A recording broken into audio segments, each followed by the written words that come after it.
What is going on, football fans? Back at it with another New York Giants training camp video. And in today's video, we're going to talk about a whole lot. The Giants, of course, fresh off their victory against the New York Jets in that preseason game in which Daniel Jones looked lights out. He looked phenomenal. Didn't hear a lot about Daniel Jones today outside of one mishap in terms of I think he had a fumble from a handoff to Rod Smith, but they didn't go into extensive detail about his statistics. Was not one of the standouts today, but that first preseason game, he put a lot of pressure on Eli Manning, to say the least. Had a perfect QB rating in his lone drive. The offensive line also looked great on that drive, in which they, provided some great run blocking, pass protection for Jones. Some encouraging stuff for sure. The first team defense left a little bit to be desired, though. I won't lie. Sam Darnold looked very good on his first drive. But as far as today goes, the New York Giants were back, and there was some good, there's some bad, and there's some ugly. Downright ugly, and the ugly appeared on the injury report. And as I always say, the injury report is always the thing that I care about most when it comes to training camp. You want your guys to stay healthy, and unfortunately for the Giants have had a ton of early season injuries, and today was no different. John Hillman, I think he's the fifth string running back, got hurt in the preseason game. He was out with a concussion. George Asafo-Ajay remained out with his concussion injury. He's been out for like 2 weeks. Alec Ogletree also suffered an injury in that Jet game. It's a calf injury. I'm not too sure of the severity of it. We'll have to play it by ear and see where it goes. Sam Beal remained out with his hamstring injury. Hopefully, he's back sooner than later, because we're getting a little thin at that cornerback spot as Deandre Baker, and we don't know the severity yet. This could be nothing too serious, or it could be something very serious.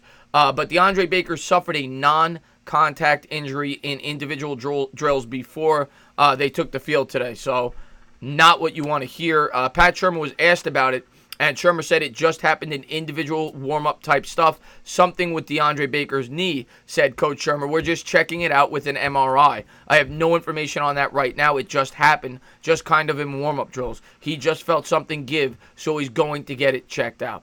So that was the report on DeAndre Baker, and we hope he's okay. But as I always say, football is a game of next man up.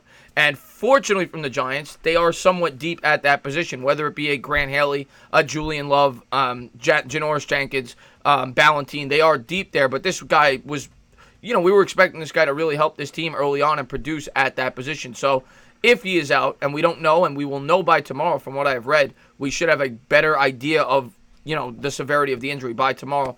But as of now, we don't know. But hopefully he's okay. That's all you can hope for at this point. Wide receiver Sterling Shepard and Grant Haley participated in non-contact jerseys as they continue to ease themselves back from their lingering injuries. Darius Slayton saw some reps but was limited, but he's starting to ease his way back, and maybe we get to see him on the field against the Chicago Bears. We'll have to wait and see. But as far as the notes go with the practice, obviously the big news was DeAndre Baker. But we're going to get into the notes. We're going to have some positive news for the New York Giants, who played well, who didn't.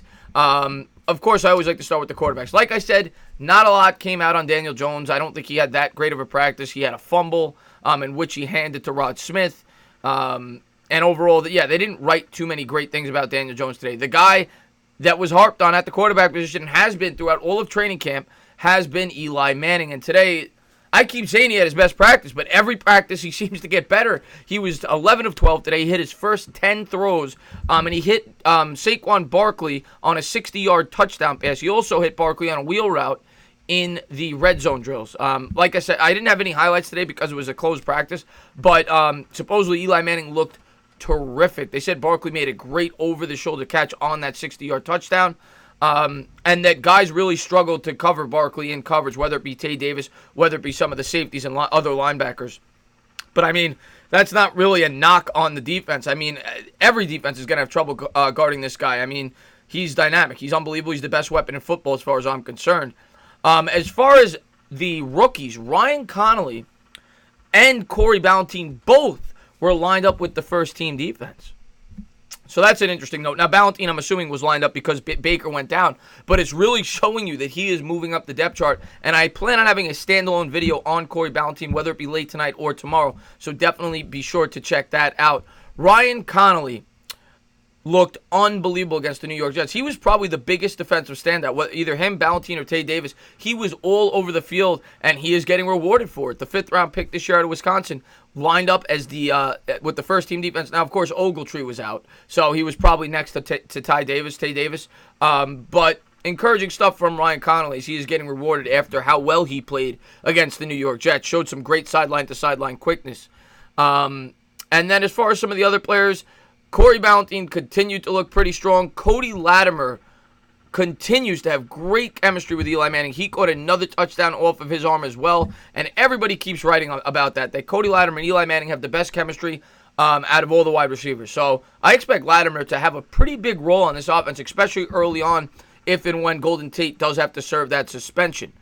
Sean Chandler came down with an intercepted pass off the arm of Daniel Jones, and they said that Dan Jones tried to fit it into double coverage. So it seemed as if it was a bumpy practice for Daniel Jones today, and that's kind of the way it's been. You know, it's been either really good or pretty bad throughout training camp, which is what you expect from a rookie. But in the game, I mean, preseason, he looked great. So we're going to continue to be very positive with Daniel Jones. And then, Jabril Peppers, they said, played very well in coverage as well. They continued to harp on that. He was lined up with Evan Ingram. People are saying that is one of the best matchups in training camp. And he's locked down Evan Ingram. Evan Ingram's been able to get some catches when he's on him, but they say he smothers him, which is something we're not used to hearing from our safety position, being that Landon Collins really did suffer in coverage last year.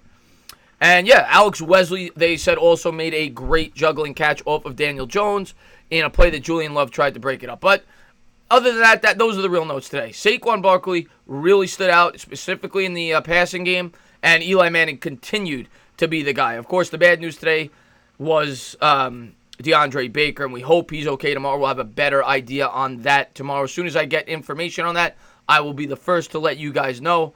And that's about it, guys. Corey Ballentine and Ryan Connolly did get first-team reps, which was nice to hear. But as always, guys, if you liked what you watched, please subscribe.